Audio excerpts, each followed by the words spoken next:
Assalamu alaikum warahmatullah. Good day, everybody. Welcome to Supply Chain Convo.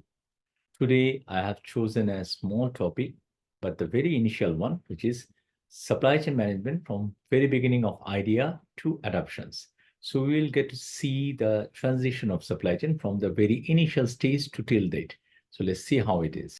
Supply chain management from idea to adoption, presented in the platform of Supply Chain Convo. So I will try to give you an insights about the supply chain management from the very beginning to till date. So let's see how we can see it here.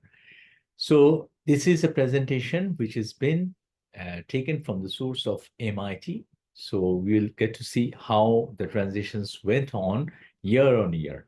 So it started in the very beginning of 1960s. The idea first came in by J. Foster, one of the professor of MIT. He successfully identified the industrial companies having a interrelations between the flow of information, material, manpower, and equipment. On this very note, he could have understand a supply chain activity in between here, which was not been identified as supply chain management.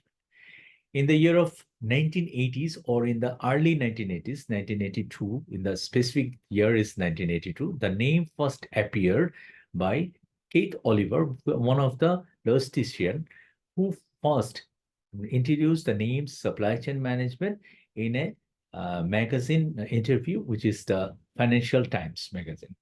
And there he first introduced this name. In the late 1980s, that is in 1988, the practice started by P&G and Walmart. So both they started basically the replenishment program, because at that moment they could have managed the distributions and logistic activity in between. So the replenishment programs started by P&G and Walmart. If we go detail by the replenishment program, we can say that they started refilling the stores they are managing at the customer's end. That means they wanted no customers to get out of the stores empty-handed just because of not having a material. So that is, they were managing very well. In the early 1990s, the definitions came in. It was a consortia by some of the university like MIT, Stanford, and others, and they started clarifying the difference of the traditional logistic and the new supply chain management. So people had a misconceptions. What is logistic? What is supply chain? Is this the same? Is this the rename, or it is an overlapping activity, or what it is? So it was been clarified by the universities in late 1990s, that is in the year of 1997. The adoption went widespread, and in 2000 the supply chain became a mainstream functions in the organizations. So in late 1997, how it became a function, widespread diffusions.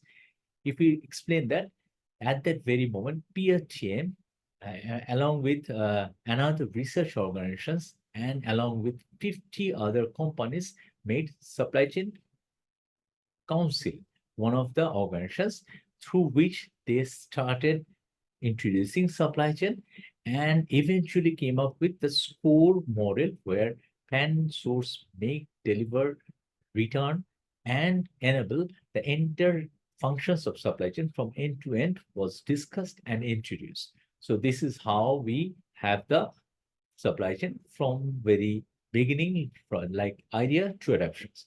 So we can say that from the very journey of 1960s to till date, this is how the supply chain evolved over the time.